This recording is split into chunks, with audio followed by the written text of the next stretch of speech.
हमारे एक परिचित हैं, उन्होंने कहा कि जयपुर में किले में एक राधा कृष्ण का मंदिर है, मुझे सपना आया कि अगर वो ठीक हो जाएगा तो पूरा देश ठीक हो जाएगा। मेरा उनसे निवेदन था कि उसको ठीक करने में क्या दिक्कत है।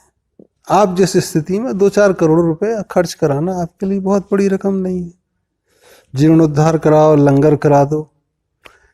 लेकिन वहां हम भी जाके देखे और भी जो लोग देखे, वहां जाके एक ख्याल आता है कि जब तक पूरा देश ठीक नहीं होगा हम ठीक नहीं होंगे।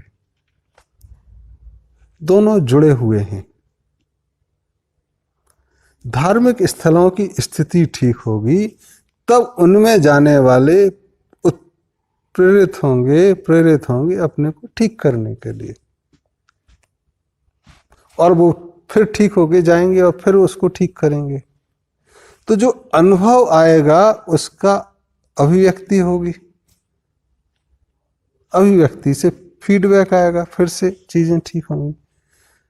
तो चीजें बजाय उल्टे के कि आप पैसा ले लो तिरुपति बालाजी से, वैष्णो देवी से या दूसरे तमाम मंदिरों से, मस्जिदों से, गुरुद्वारों से, आप छोड़ दो उसको, समाज का हिस्सा है वो। जो सरकारी आदमी बैठे भी हैं ना, उनको हट जाना चाहिए। क्योंकि हुआ ये कालांतर में कि दक्षिण भारत में जो जमीनें बहुत सारी थी और पैसा आता था, क्योंकि ये धार्मिक स्थल काम करते थे, लंगर चलाते थे, सारी चीजें चलाते थे जो कई बार चर्चा की, तो लोग पैसा देते थे 1/8 अपनी तनख्वाह का, तो पैसा बहुत है उनके पास। उत्तर भारत में चूंकि लगातार आक्रमण होते रहे और चीजें ठीक नहीं हुई, इसलिए वो चीजें जो थी जमीन, वो वहीं के लोगों ने, स्थानीय लोगों ने दबा ली, या जो पूजा कर रहा वो सोचने लगा कि मेरी ही हो गई।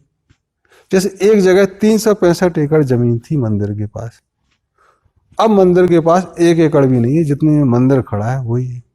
तो वो जमीन फ्री कराने की है, इतना काम है उसमें। जनता को फ्री, जनता के प्रतिनिधि हों, सरकारी नौकर की जरूरत नहीं है वहां। चाहे वो कलेक्टर हो, सेक्रेटरी हो, प्रिंसिपल हो स्कूल कॉलेज का, पुलिस अधिकारी, किसी की भी जरूरत नहीं।